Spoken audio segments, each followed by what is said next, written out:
In this video, I'm going to show you how to make Brave browser the default web browser on your Mac.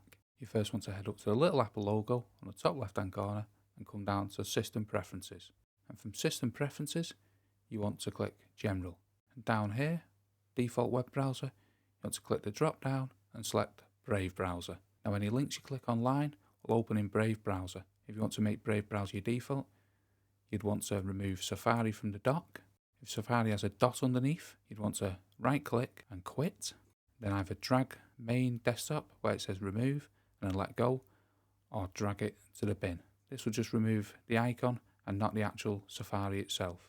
Then you want to come into the Launchpad and get the Brave Browser icon and drag it to your dock. And that is how to make Brave Browser the default web browser on the Mac. I hope that video was helpful, and if it was, please hit the like button below and check out this next quick Mac tip. If you want more quick Mac tips like this, please consider subscribing, and thank you for watching.